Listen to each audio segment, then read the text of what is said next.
Welcome to the Music Production Podcast. I'm your host, Brian Funk. And right now you're hearing music from my Accordion and Beyond Ableton Live Pack.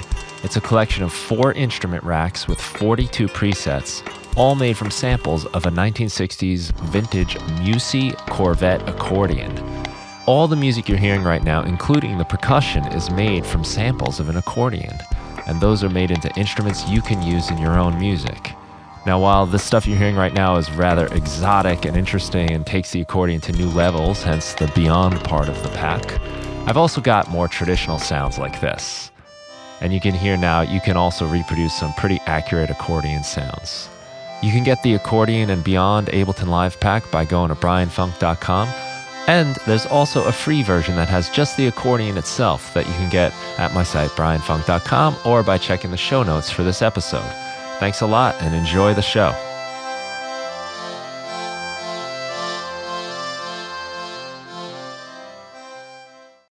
Hello, everybody. Welcome to the Music Production Podcast. I'm your host, Brian Funk. On today's show, I have Zach Robinson and Leo Birenberg, who are composers. And they've just done the work for Weird, the Yankovic Story. They do the Cobra Kai show on Netflix, Pitch Perfect, Bumper in Berlin, Florida Man. And they were just telling me about a newer project coming out soon, the Twisted Metal TV show based off the video game, which is kind of cool. Excited to have you guys on the show. Welcome. Thanks for having us. Thank you. How many musician funk puns are you subject to every single day of your life? Pretty much anyone you can think of. If you can tell me one I haven't heard before, that's cool. Anytime a new song comes out with the word funk in it, there's someone there that will let me know. Love it. It's been something where I guess we all get a funny thing in life, right? And that's the one I got. And that's it. Yeah. I bet everyone's really proud of it too. Yes. And I let them be, I don't give them a hard time. Have fun with it, you might as well. Have funk with it. There you go. Nice, You can't have fun without funk, or funk without fun. So, I actually spoke to some of your colleagues, I'd say, a while back, Mike Gallagher and Anthony Venturi, sorry, twisted my tongue there. They were the sound designers for the Weird project, so it was a lot of fun to speak to them. Yeah, they were great. They were a lot of fun, and especially watching the film again with some of their stuff in mind was pretty cool. So it's nice to hear the other side of the sound from you guys. Mm. So that must have been a pretty cool project as far as getting to work with Weird Al, because I know he was very closely involved, and it was almost like a Weird Al movie in a way, just the way he does parodies of music. I loved it. I thought it was really well done. So I'm curious what that was like for you guys, putting that music together and working on that project. Well, Al's the nicest guy in the world. We got involved in the project, excuse me, because we know the double excuse me. Want me to take it over? Okay. What? No. My throat is bad. Residual phlegm.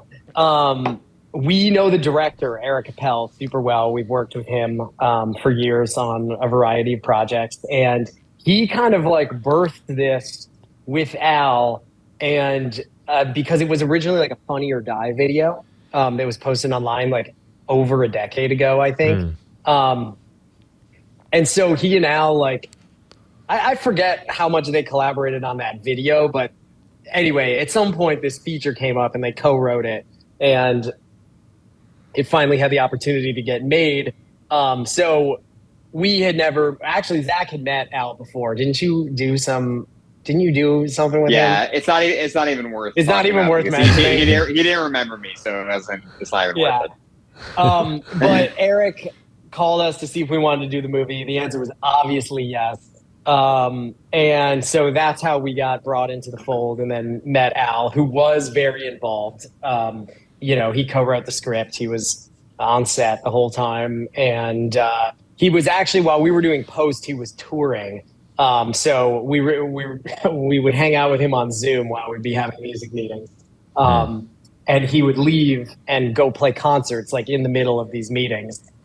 Because in like Omaha or Michigan or wherever he was, and then he'd pop back on 2 hours later and be like, "Oh, I'm done with the show. Like, let's get back into it."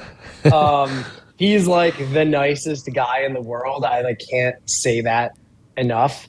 Like human embodiment of angel nice. Like doesn't curse, doesn't look at his phone, doesn't like makes eye contact with you while you're talking. Like he's just literally the nicest person. So yeah, that was cool. And like we all have our own Weird Al story, you know, growing up, how we were introduced to that music. And I think he's kind of one of those figures that is just universally beloved, especially in the United States. And so to kind of work with someone who's like really a hero like that is really cool.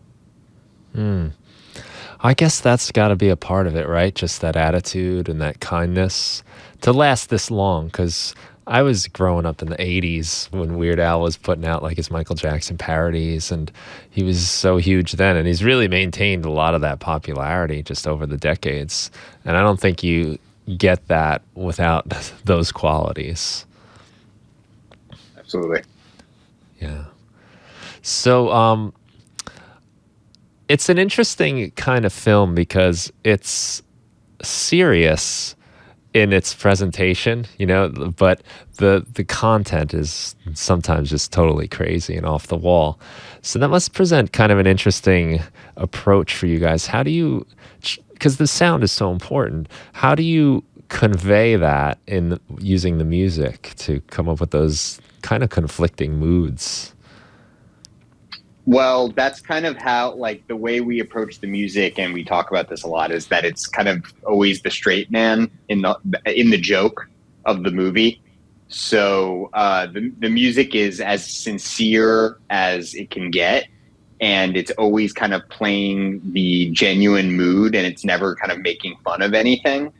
And we're kind of there in Weird to bring the viewer back to kind of like reality in a sense, whereas like everything is such a parody and a joke of itself, and there's laughs every second, but the music is kind of there to be like, oh, this is the real American hero story, as we like to say. So we were really inspired by like early 90s like film scores like Forrest Gump and like Thomas Newman scores, Shawshank Redemption, Alan Silvestri scores, and those had this kind of Americana flavor to it. So that was the kind of flavor that we, and after discussing with Eric and with Al too, that's kind of where we wanted to go. And there were so many times in the film when we were working on it where we kind of thought, oh, maybe we should do something more comedic here. And Eric was like, no, this doesn't really work. Like you kind of always need to play it straight. And it's true. Like it really, like every time the music, you know, swells with some kind of serious emotion, it's funny because what's on, it's kind of, you know, it's supporting the story and what's on screen, but it's also ridiculous. So everyone just laughs, and it's a very warm score, I like to say. Very sincere. It is, yeah, and it is. I could almost imagine if you didn't know the story for real, like if you didn't understand that he was a parody artist in a lot of these, and when the parts come up where they're claiming like Michael Jackson ripped you off, you know, like those sounds really hit nicely, and that's reinforced well. Right, and it's slowly also like to that point, like if you really didn't know anything about Weird Al, like you could go maybe like half the movie, 70% of the movie before you really realize something's wrong, like not right.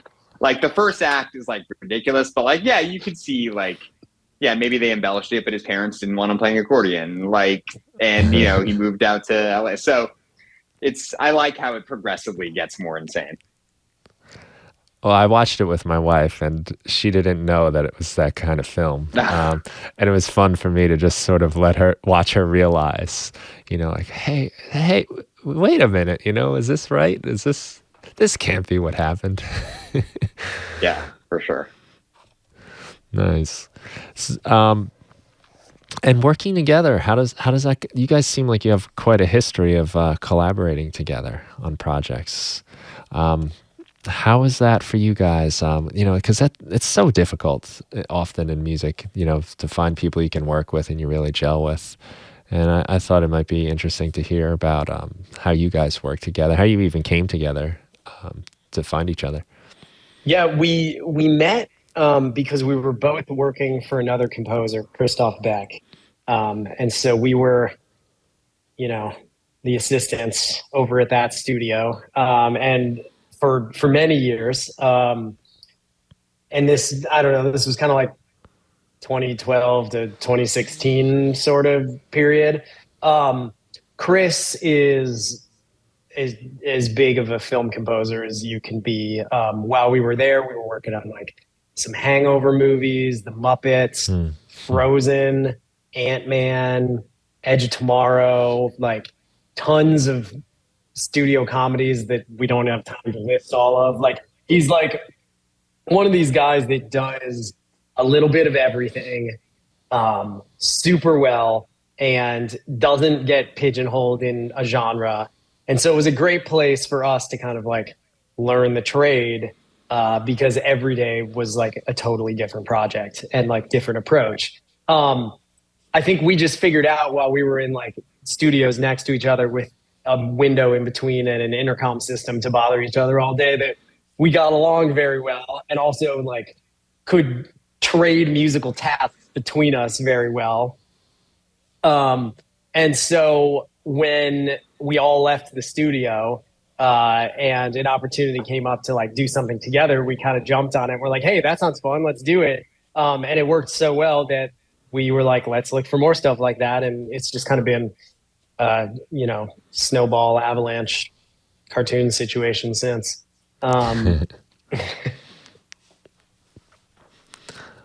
Cool. That's quite a range of films too. You said like the Hangover Muppet movie. It must be challenging, right? To switch mindsets like that so often between projects. It totally is.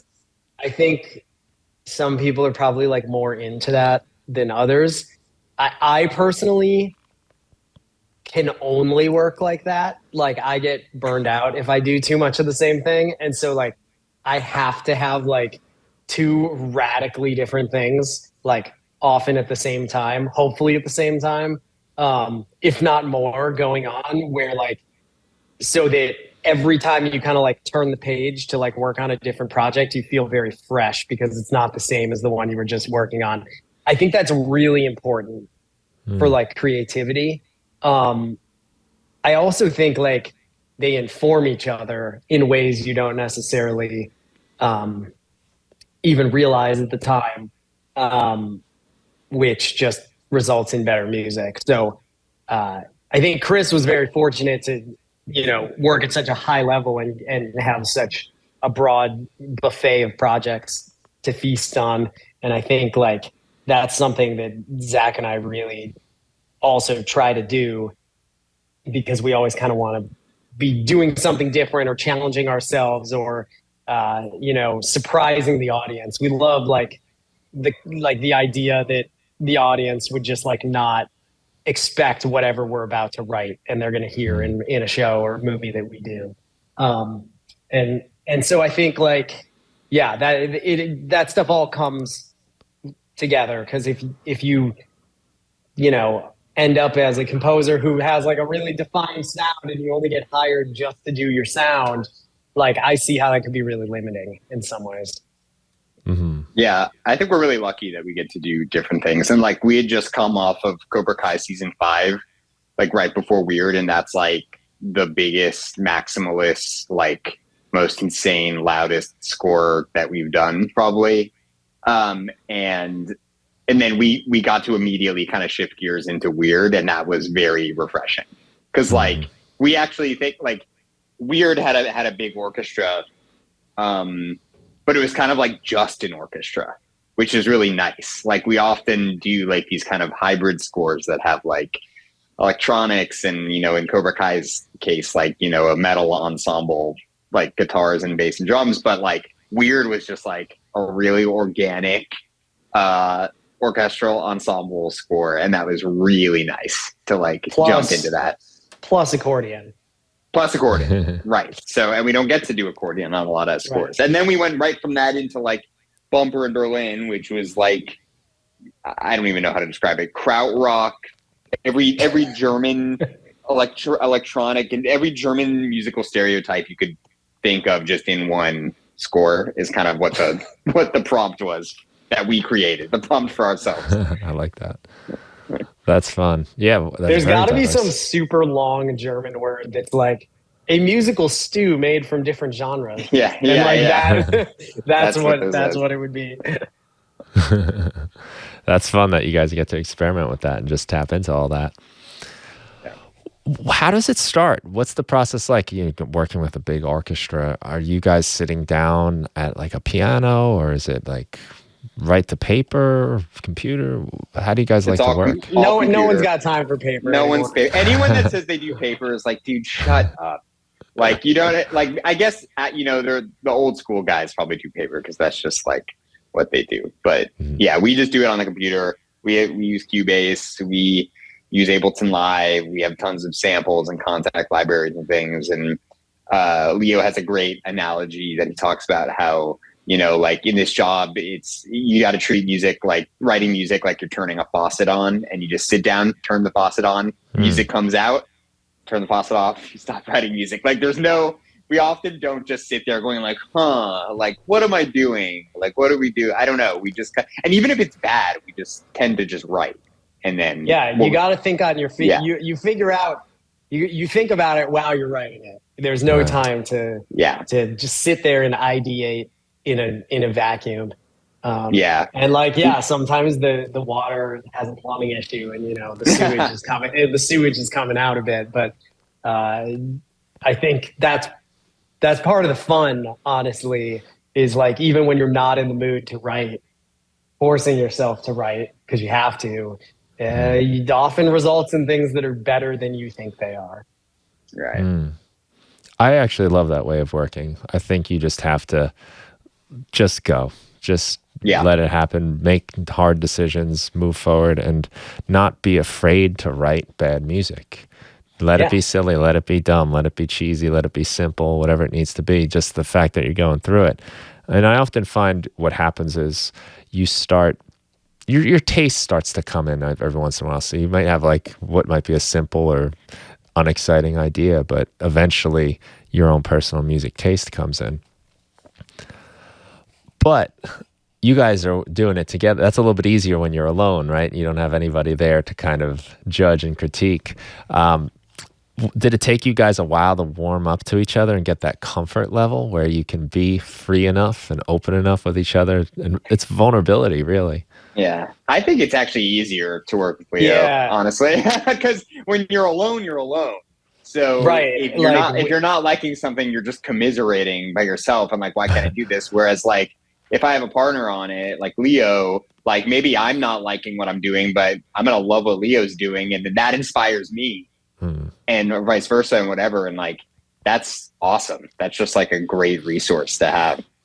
Yeah. Enthusiasm can be very contagious. So like if one of us has writer's block, and it is really helpful to just call the other and hear them being like, oh, I'm having a great time. Like I just came up with this idea on this thing. And then it's like, oh shit. Like, why didn't I think of something like that? Like, boom. And then you're like ready to go. I mean, we're I don't know. You like, look, if you want to write film music, you kind of have to have no ego about everything. And I think we maybe are extra practiced in that just because we're constantly playing ideas for each other. And like, there's never any weirdness or insecurity about it. It's just like, hey, I started an idea for this thing. What do you think? I hate it. I love it. Like, it's fine. Like, whatever. Let's not use it there. Let's use it somewhere else. Like, why don't you try adding this thing to it? Or that's really cool. Can you send it over to me? Cause I'm like hearing a percussion part. I want to like add to it. Like maybe like we don't have to use it, but it might just, help inspire where it goes. we are pretty like loose and free with all of that. In fact, I can't ever remember a time we like actually fought or disagreed on something. Yeah. I feel like we disagree on maybe specific things, but like we don't disagree on like, we're always pretty lockstep with our like general ideas for scores, prescriptions. Yeah, I think we pride ourselves on like, at the beginning of a project, we say like, this is the kind of vibe we want the score to be, and then we'll make a Spotify playlist of stuff that we like, and then we like listen to all that stuff for like a week. And then, you know, Leo goes on some like 3-hour deep dive that I get texts when I wake up in the morning, like all these texts from Leo because he stays up later than I do. So I see like all these texts. So I think that's where the enthusiasm comes from too, because I think the most challenging projects that we've had and that we continue to have are the ones where we kind of can't find that prescription, where we can't find that that zone where we're going to put all our enthusiasm. If we're just kind of approaching something from just like a standard film score or whatever that means, like that's where that's the most challenging thing for us, because we lose enthusiasm. Yeah, that's a helpful thing when you have that other person to pick up the enthusiasm when yours wanes.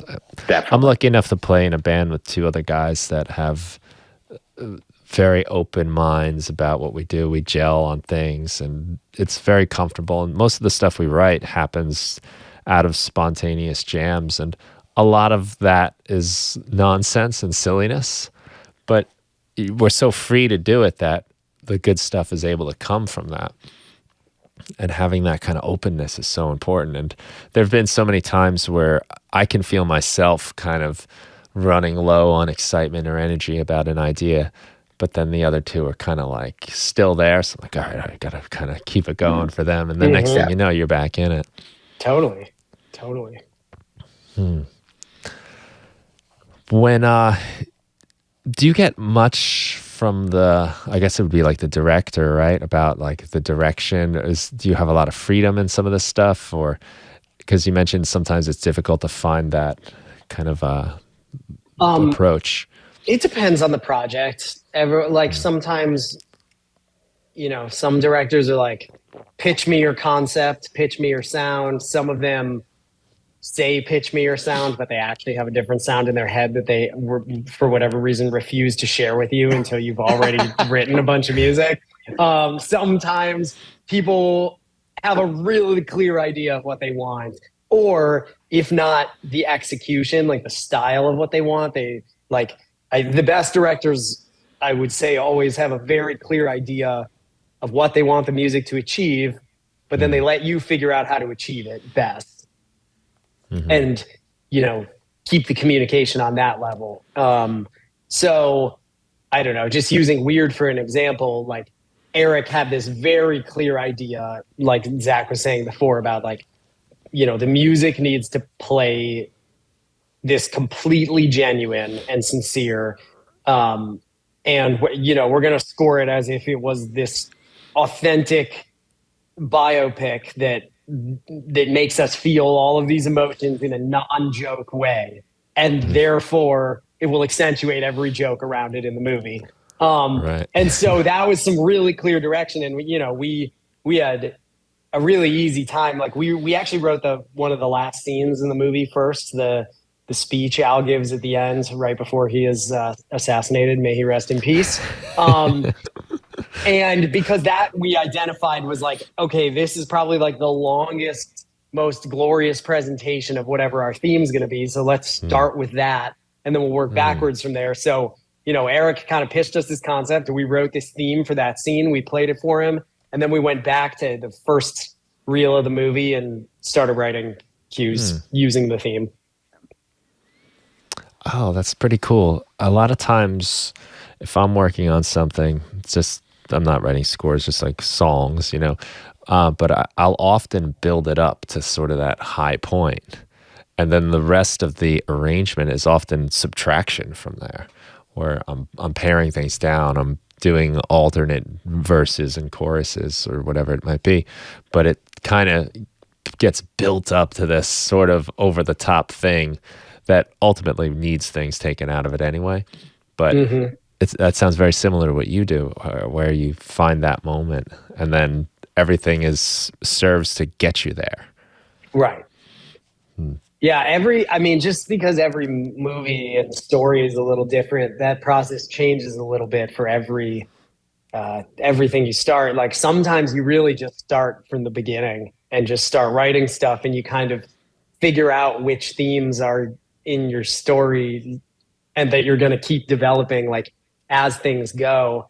Like I think like Cobra Kai is sort of an example of that in some ways, in that like we had a very clear concept for the score when we started the first season, which is this like hair metal meets traditional Japanese like instrumentation meets films like, you know, old school Bill Conti style orchestra meets kind of like a newer take on 80s electronic synthwave music. And like all of that is the one single concept. It's all together.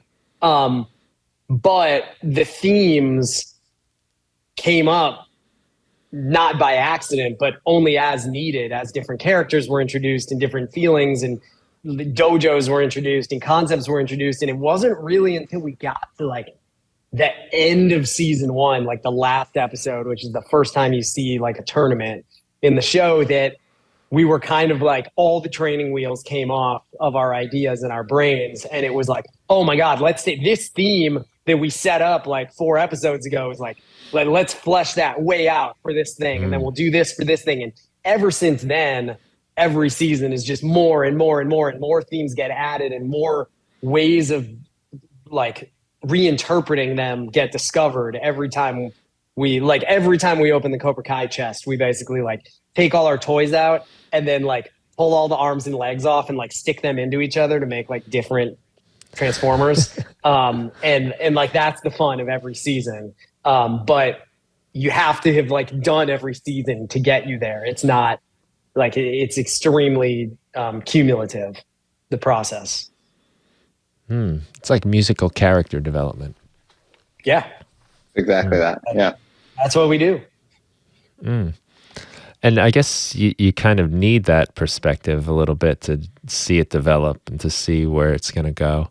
Do you think of it in terms of like, this is like the Daniel LaRusso theme and it's kind of like a melody or something that plays when he shows up, or is it that specific, or is it something? It is. It's more specific than that because there's like 4 different Daniel LaRusso themes depending on his mood or his like memories. Who he's talking to. Yeah, who he's talking to. There's like, you know, we have like, there are so many themes in Cobra Kai, and they all have like very defined purposes, or at least defined origins, I would say. And then we get to figure out, you know, the purpose as we are drawing the audience in with whatever the story arcs are.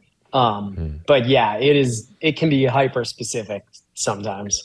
Yeah, we don't like sit down and go, this is the theme. We actually like don't like when that's the assignment. We kind of like we don't like when someone says like, all right, this character needs a theme and this character needs a theme, and like we gotta have all these themes in episode 1 of the pilot, and like we've gotta really hit all these things. And that's like we never had that on Cobra Kai, and like the most, I'd say some of our biggest kind of material wasn't even introduced until the 5th or 6th episode of the first season, because as Leo said, it was like we didn't need it. And when it showed up and it was like super organic, and we weren't, and then it wasn't like we were like, here is our Miguel theme. It was more just like, hey, this training montage that we wrote for Miguel, which is now called Slither, like we really like that material. That seems to like be going really well. And maybe meanwhile, we're like 3 episodes later and like, why don't we like bring that back?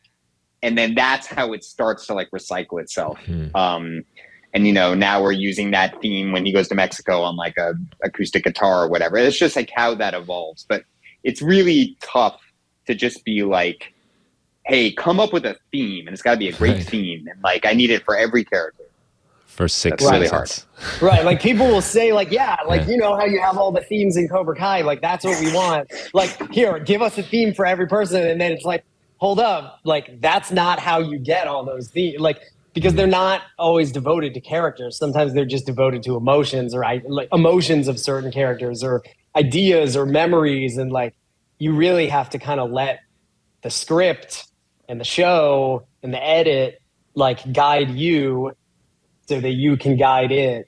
And if you just try, I think there are a lot of filmmakers who get very excited because they're fans of film music and they, grew up listening to scores, and they can say like, yeah, I know all the themes in Star Wars, or like all the themes from, I don't know, name your favorite James Horner E.T. score. Like, yeah, or E.T. And so they'll like, so they get caught up on kind of the idea of having themes and not the like why each of the themes might exist.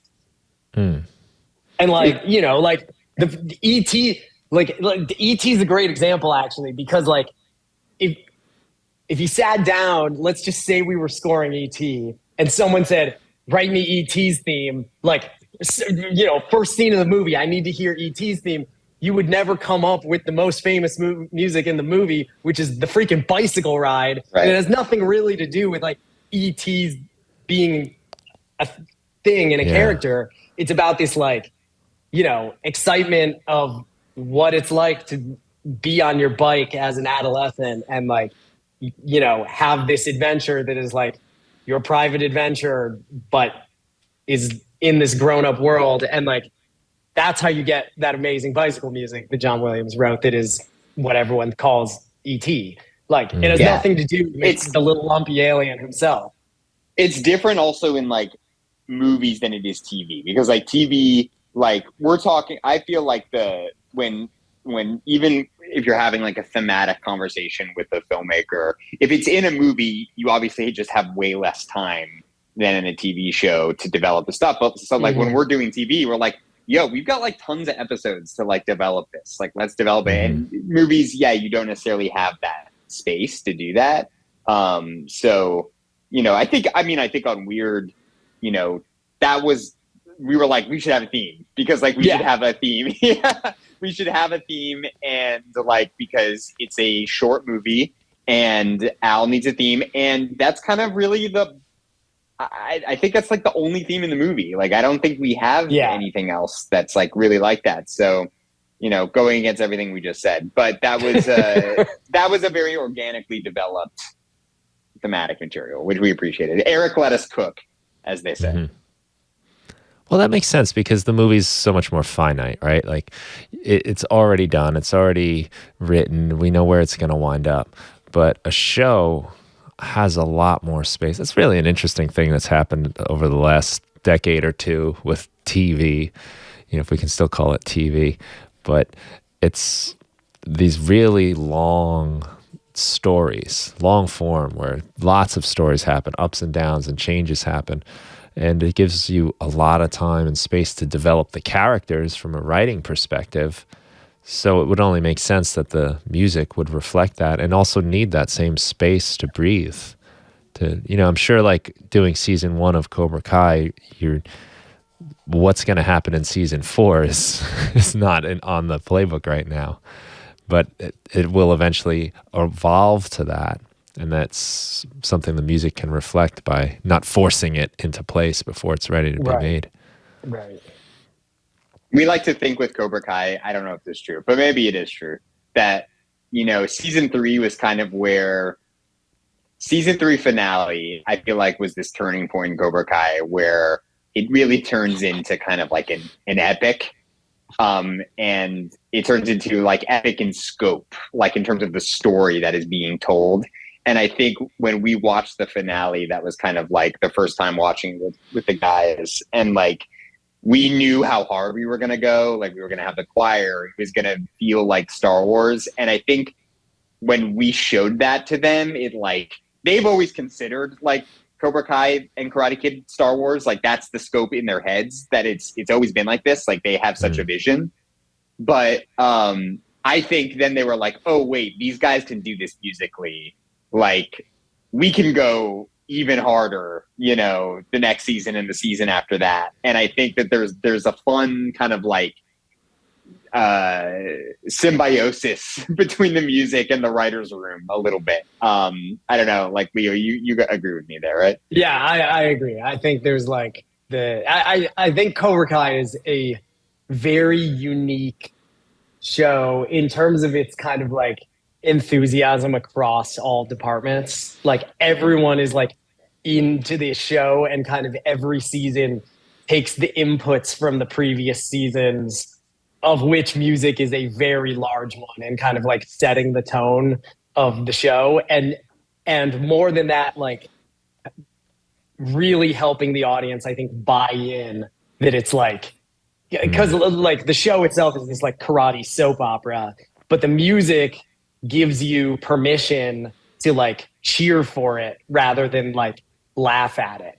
And that's like the whole key to Cobra Kai that has made it such a sensation, is that like all of these like grown men are obsessed with this, like teen karate soap opera, that also happens to have like the loudest score on television. And, like, and I think that then like the music contributing that, when a new season gets made, it like gets everyone, it gives the writers more license to develop the ideas in such a ridiculously epic way. And yeah, so we're just, it's a feeding frenzy. It's another interesting show in the way Weird is too, that it's, you know, like if you look back to like the movies from the 80s, they're also like very serious in their own way, but like the time has passed now where we can kind of see the humor in it. Yes. But you're also bringing that back in another interesting twist where there is that humor now from the sort of perspective, like in the 80s, like karate was like so popular and like, you know, hot. Like when I was a kid, it was like the coolest thing ever, you know, you're like kicking your friends on the playground. But the time sort of passed, but now this like kind of revisiting thing, there's a really interesting nostalgia, but there's also this kind of like forward thing where we have that humor about it, but it is also, like you said, it's still kind of like Weird. It's very serious in its world. The world is serious that you have. It's exactly like that. Like we're always approaching it with sincerity and with like, we're never making fun of it. So like the music is as big as the story needs it to be. Because if it doesn't go that big, the story doesn't work. Because then you're never going to buy into it. You're never going to buy into it. Yeah, it's over the top, right? We're at the tournament, you know, here we go. Yeah. It's all on the line here. So, and that's what we love. What we love about Cobra Kai is that it's just like, no one is like scared to go over the top. Yeah. Like they all kind of recognize that you have to go over the top, because if you do not, it will not work. And so many times it's like, even like really great filmmakers with vision and stuff like that, they just like, they don't want to take you there with the music, because of whatever reason, but they're scared. They're cowards. They're scared. Luckily, we're very fortunate. Everyone we work with is super cool. Everyone's super down to do that, and like you can even hear that in our like most recent scores just in the past year. Like even on Florida Man, this Netflix show that we did, like they generally were like into this kind of idea, this like weird psychedelic jazz swamp music that we were trying to pitch them. So sometimes we pitch stuff and people don't like it, but then we just kind of like still shove it down their throat, and then they say okay, and like it ends up working. You know, because sometimes like a piece of music like doesn't work in a certain, I think like okay, how do I say this, like a non-experienced composer, and this like I feel like I just got past this point of like recognizing this, but like a non-experienced composer would like present something, and then a filmmaker would say, I don't like this. And a lot of the times it's mostly they just don't like it in the scene. And that doesn't mean that your like grand idea or your vision is like squashed. It just means that like it's not working. A lot of the times it's just not working for the scene. So I feel like we tend to like, you know, try a bunch of different things and a bunch of different scenes, and like we have a very holistic vision when we approach a score. And if someone really says, guys, I don't think that this like palette is working and this energy or this tone, then yeah, okay, we change it. But I think a lot of the time, a lot of people are just too scared to like kind of stick with something. Right, because there's so much in a film or in a show, even especially, where different moods, different scenes, different emotions, different stages in the development of the characters and the stories, where you might have that moment in your mind that's a bit different from maybe the specific thing somebody might be listening for. Yeah. Yeah. So that I guess that's a confidence thing, really, in your own work and your own vision. That would I could understand why that would take some time to develop.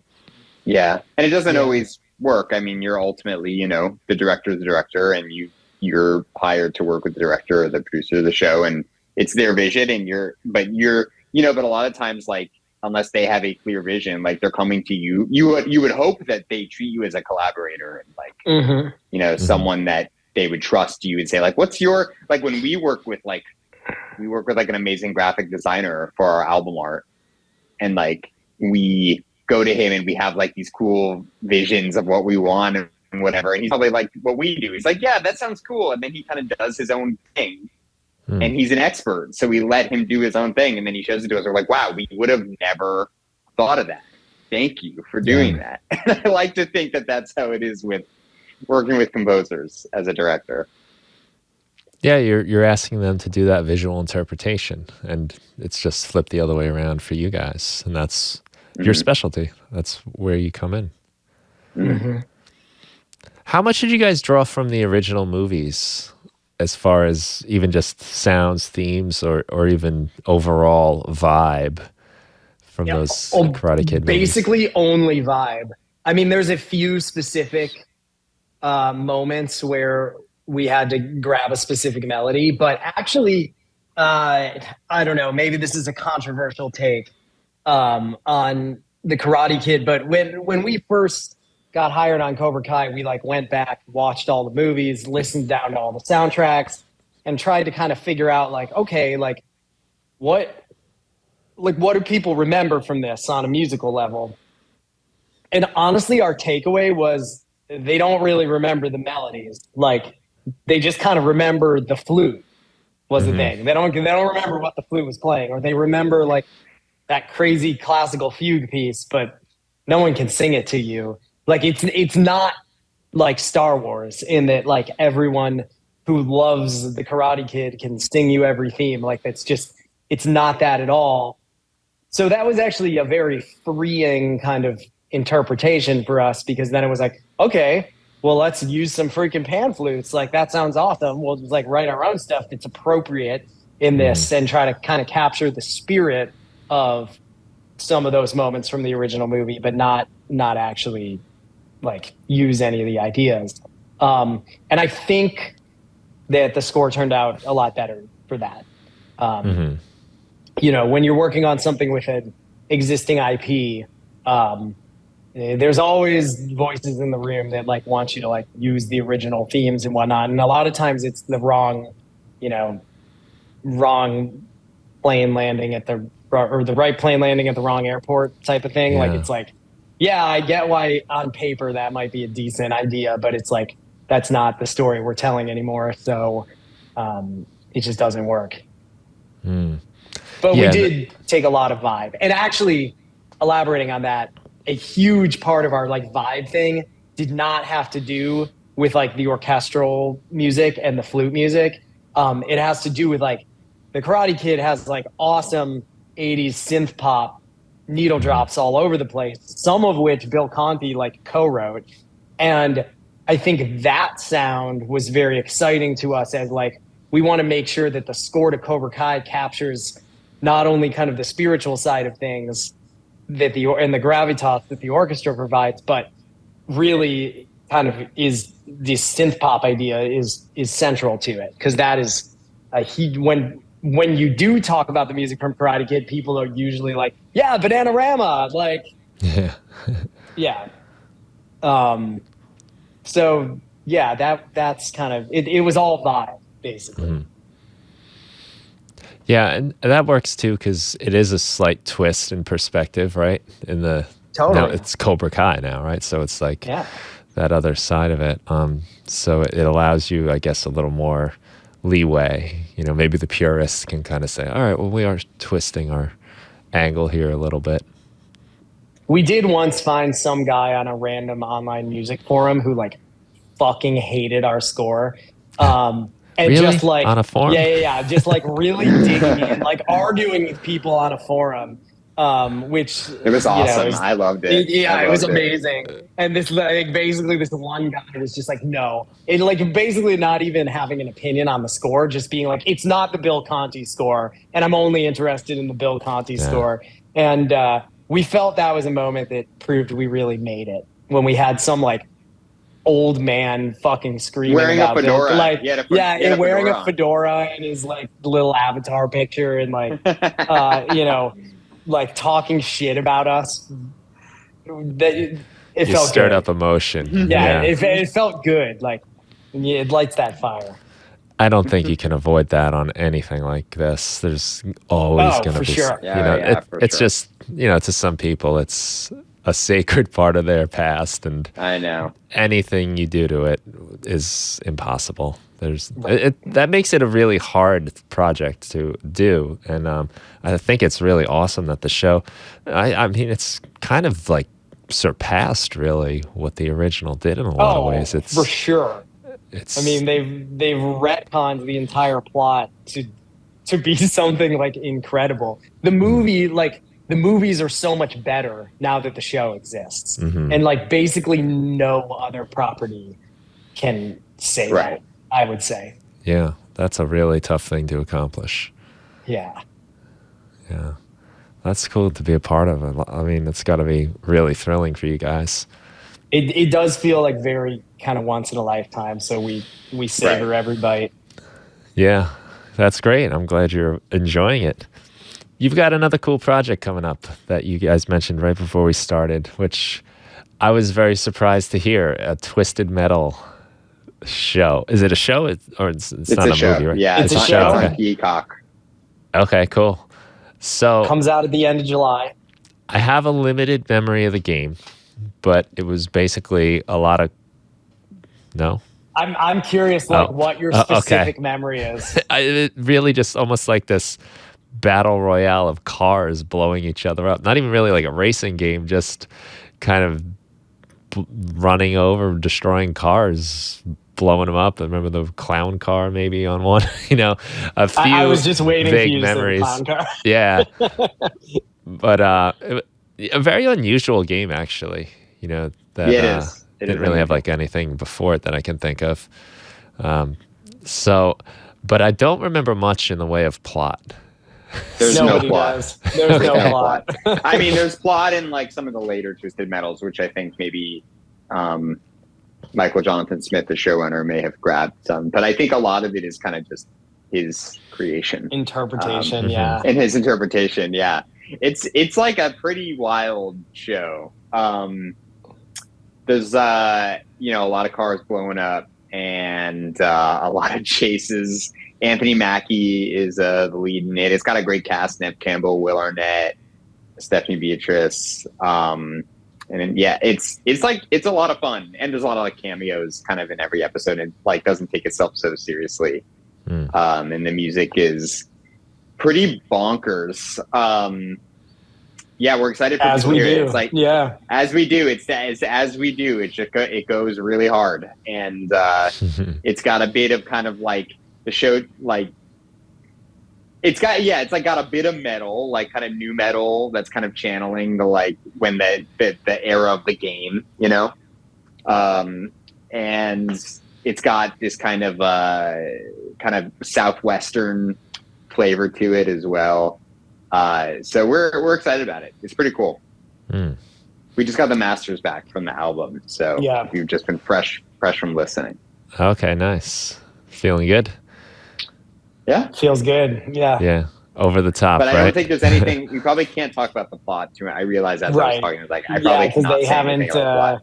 There's no trailer yet, and there's actually very little about the show. Released or announced. But I know, hopefully everybody listening to this, keep it in your mind, because I'm sure this summer that'll ramp up. because I think it's a fun one for Peacock. So I'm sure they're gonna go hard with it. Right. Yeah, it sounds like they got the right guys for the job, willing to take it to the extreme and make it We like to think be so. its thing. We like to think so. And the showrunner, Michael Jonathan Smith, as I mentioned, he is a writer and executive producer on Cobra Kai. So that's how we know him. But he's cut from that cloth. He comes from that dojo. Right. So he knows what he's in for, and you guys know what to bring. Exactly. Yeah. Totally. I love it. No, I mean, that's great. Like, if you're going to do a thing, right, like, go in and make that. That's our motto. Yeah. Why tiptoe around it? Exactly. I wanted to ask you guys, you mentioned it very briefly. You guys are using Cubase, if you don't mind me getting into the technical stuff. Cubase, totally. Ableton Live. Is there a reason you go to either one for certain jobs, or is it just... So we never use Ableton in standalone. We always use it running in rewire mode in Cubase, so it basically is sunk up to Cubase. Ableton is amazing for audio manipulation. Like, it is so good at handling loops. It's so good for making loops. It's so good for automating parameters really quickly and easily and like cycling through them. And so when you add all that, and it's so good at like warping audio. So when you add all that together, it's extremely powerful for, sound design purposes and rhythm section purposes. Cubase, I think, is just the only game in town when it comes to MIDI editing, and everything we do, it has a backbone of MIDI. So, Cubase is kind of the master, and Ableton just runs in the background for contributing, the sounds that we want to use Ableton to help us design. Ableton also has the best like inventory system. Like, it really, it's amazing. We've tried to use Cubase as kind of just like when we have just, gigs and gigs and gigs and gigs of loops and stuff and like sounds and things. And it's just always easy to like find and audition stuff in Ableton. Whereas Cubase, it's like, I'm going to pull my hair out trying to find stuff. The Cubase Media Bay, if anyone from Steinberg is listening to this, just burn it down and buy Ableton. And just buy the freaking company, please. Yeah, the Ableton browser is really nice that you can just hear everything instantly. Yeah, it's amazing. Search through it really fast. I was doing something similar when I first started using Ableton Live. That's what I use, Ableton Live. I teach Ableton Live. And I was using Logic at the time, which I loved. It was great. And I was rewiring Ableton Live into Logic. And I think what got me into Ableton Live was the session view and a lot of the automation stuff, how easy it was to map my controllers. And then it was really a moment. I was recording vocals and I was turning the knobs of a delay at the same time. I was like, oh my God, this is great. Instead of going back and try to draw these things in that I would never actually draw. It was just one day I realized, like, I'm not doing anything in Logic anymore. I'm rewiring into Logic, but all my work is happening inside of Ableton Live. So I made the jump, and I haven't really gone back, It's just been fun. Yeah, Logic to me is like a totally adequate program, and I have no idea why anyone uses it, because there's just a better option for every part of it. Like, if you're just recording audio like on a large session scale, use Pro Tools. If you're doing MIDI stuff, use Cubase. If you're doing stuff that Ableton is good at, use Ableton. Logic's just like kind of good at all these things, and I think the only reason people use Logic is just because they learned Logic. Like, I learned Logic originally. Yep. But at some point you got to cut the cord, because it's just not that great of a program. And I also question its like development path moving forward, just how it fits into Apple and GarageBand. And, it almost, the later versions of Logic that I've opened, like, feel less powerful than the old ones. They're almost like dumbed down, or I'm sure all the same features are there, but they've like been GarageBandified. It doesn't feel like a professionally supported program anymore. I wonder if that's because Apple is got their hands in however many things, and whereas you take like Steinberg is making Cubase. Like that's their it's baby. Just cold German technical realism. Like a freaking Cubase, I never piece of brutalist played with architecture. too much. I never played with Cubase too much. I dabbled in like everything pretty much, but that one I didn't get to before I got to live and started moving. So that's so you use the audio stuff. So you like the warping and the way automation goes for that. Yeah. Yeah. That's cool. That's, I guess, got to be handy for some of the stuff you guys are doing where a lot of your sounds are getting over the top and huge. So we're just finishing recording this project that is like extremely EDM influenced, and there are parts of it that wouldn't even be possible without using Ableton, just because of the levels of automation that we are doing with it. And Ableton makes it so easy. You click a knob on any track and it just becomes the automation lane, and you can just draw and right. Why is that not like why? Doing automation in Cubase is like horrible. And I feel very informed in that opinion because I just spent the last like 4 months drawing so much automation in Cubase, and like it's just slow and clunky and looks ugly. Like there's no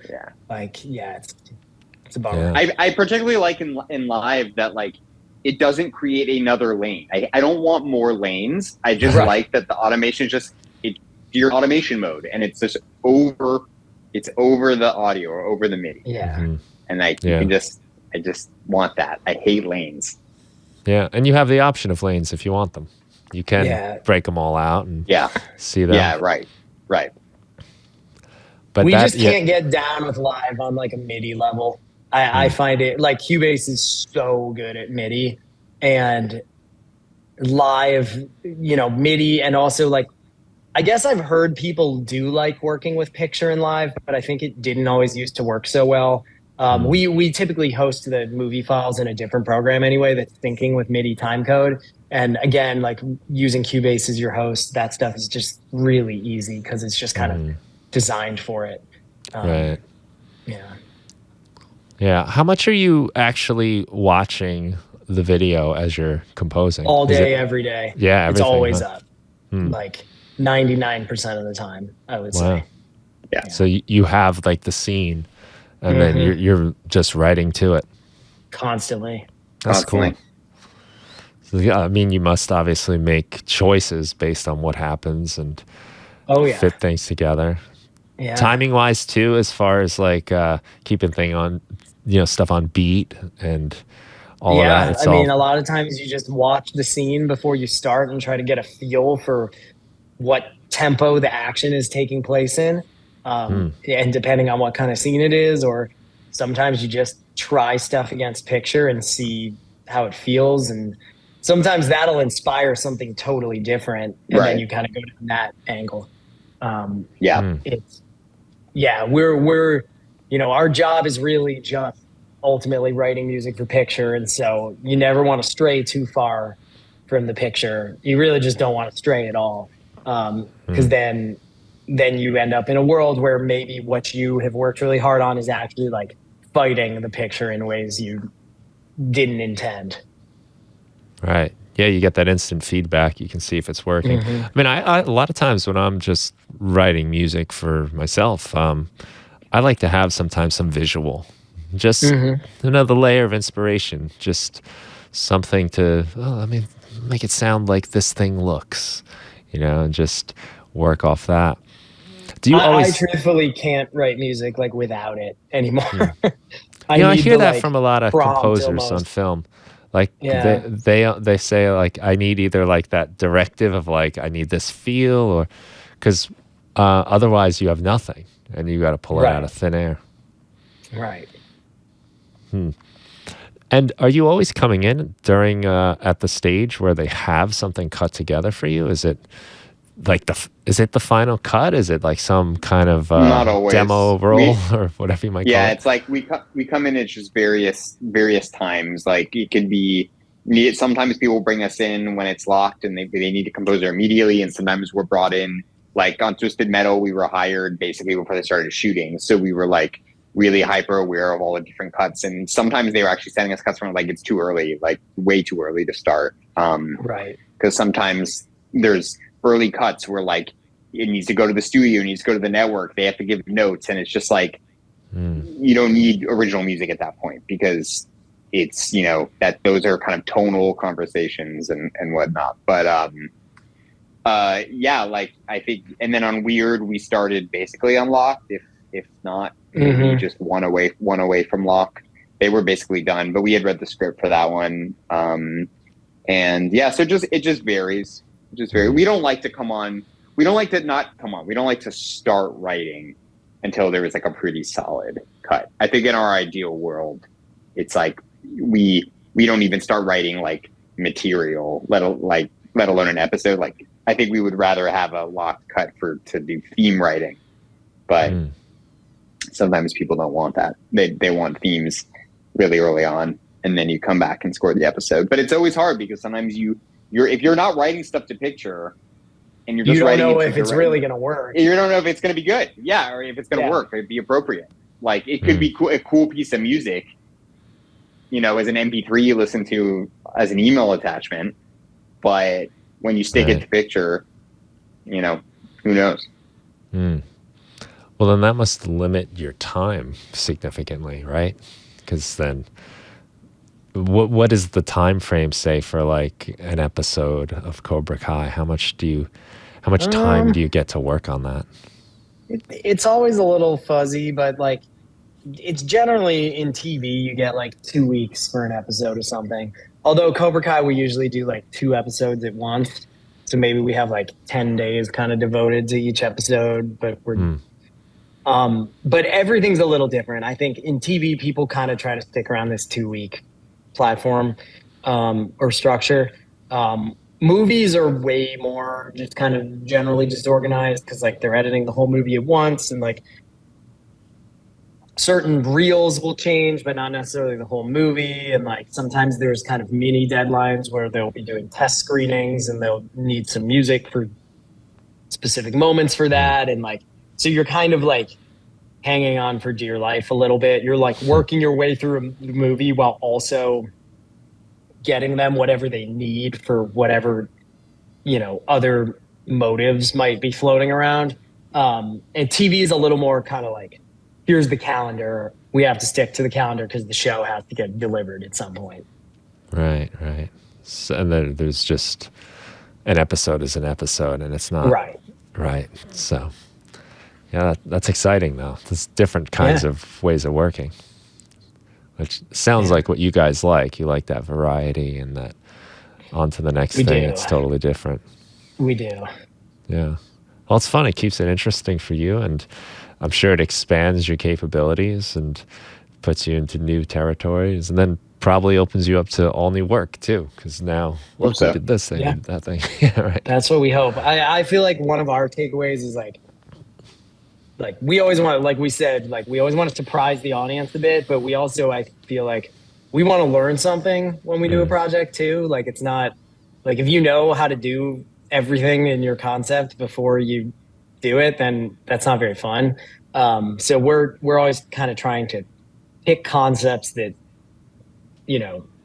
maybe we aren't masters of immediately, because then kind of figuring out how to execute it and interpret it is part of the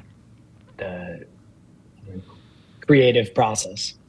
Yeah, it makes sense because you're still investing in yourself at that point. You're still growing. Yeah.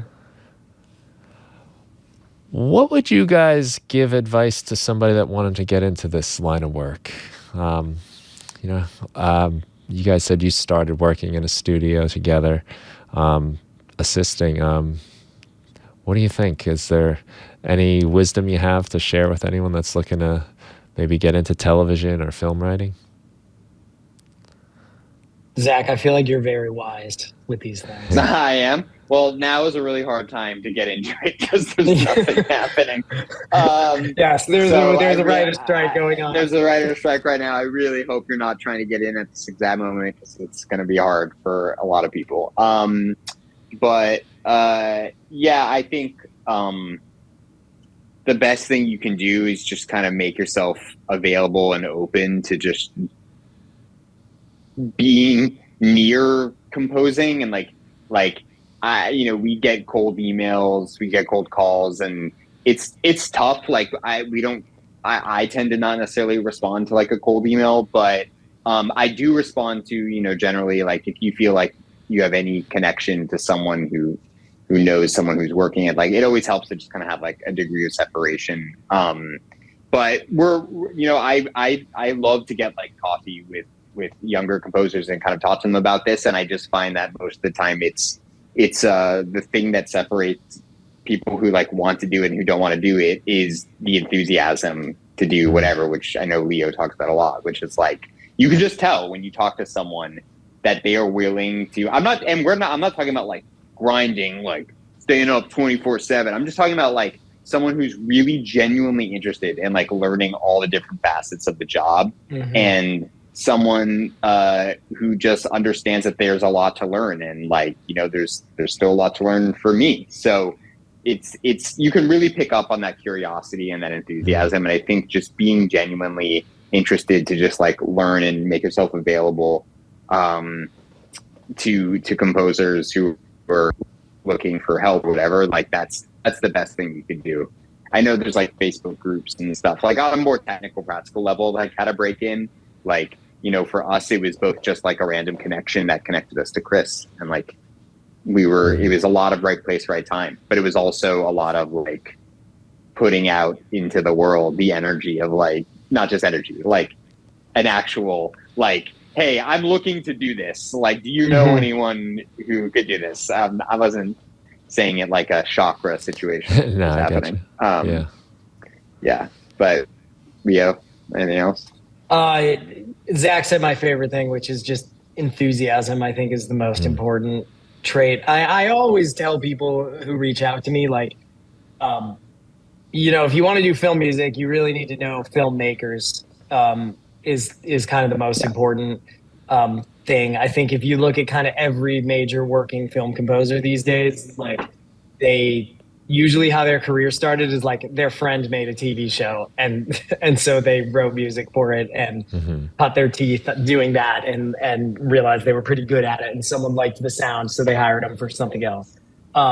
If you want to do film music, you should hang out with writers, hang out with filmmakers, go see movies with your filmmaker friends and talk with them about it and see what excites them about it. Because really, we don't work in the music industry, we work in the film industry, and we're really just a facet of filmmaking that happens to use music as the pencil. So the common language that you're going to talk about with your collaborators is film. It's not music. Music is what you're going to do alone after you've gotten all the film direction from them.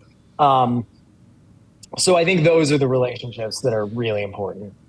And if you don't know any, I think like, I don't know if Leo's ever done this or whatever, but like before, we had Cobra Kai and before, when I was kind of just like looking for stuff to do, like I emailed people on Kickstarter with like projects. Like this is if like you really like don't know anyone. If you're just kind of like, you can make a connection with anyone in the world. And so many people are filmmakers, whether it's Kickstarter or whatever, one of those, like you can find like young filmmakers anywhere in the world.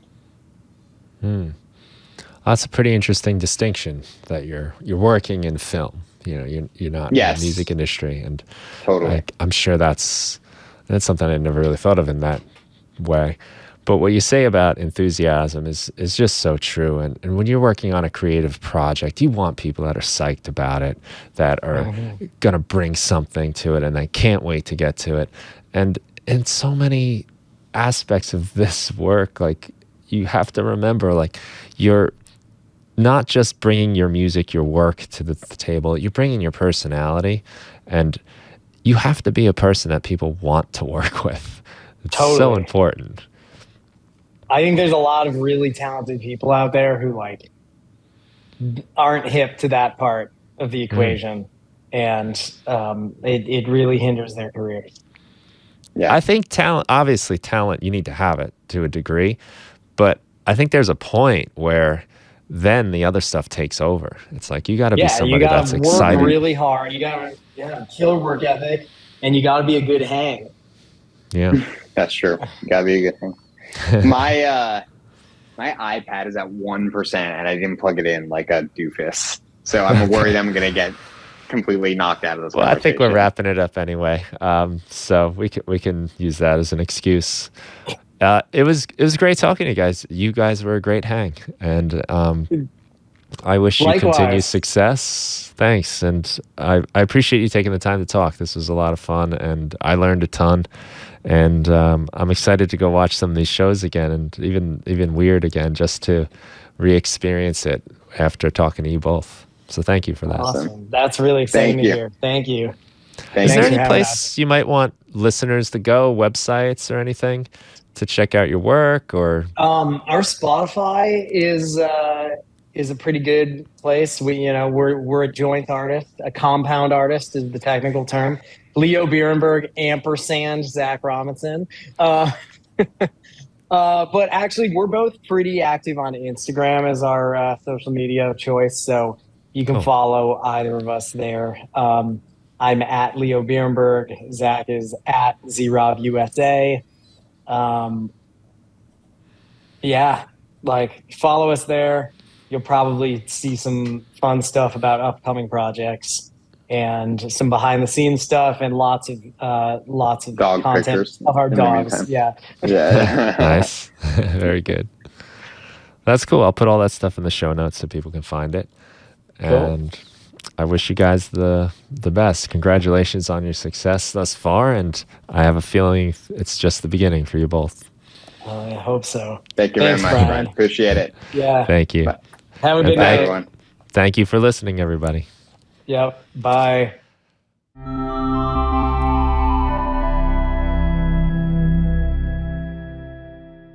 Thanks for listening to the Music Production Podcast. I hope you enjoyed this conversation as much as I did. And if you like the show, please consider leaving a review wherever you get your podcasts. You can check out more of my work at brianfunk.com. And I thought I'd start leaving you with a quote at the end of these podcasts. And today's quote is something I've been saying a lot lately, and I think it's really important and a great place to start. And it's that a little bit every day goes a long way. Thanks, and have a great day.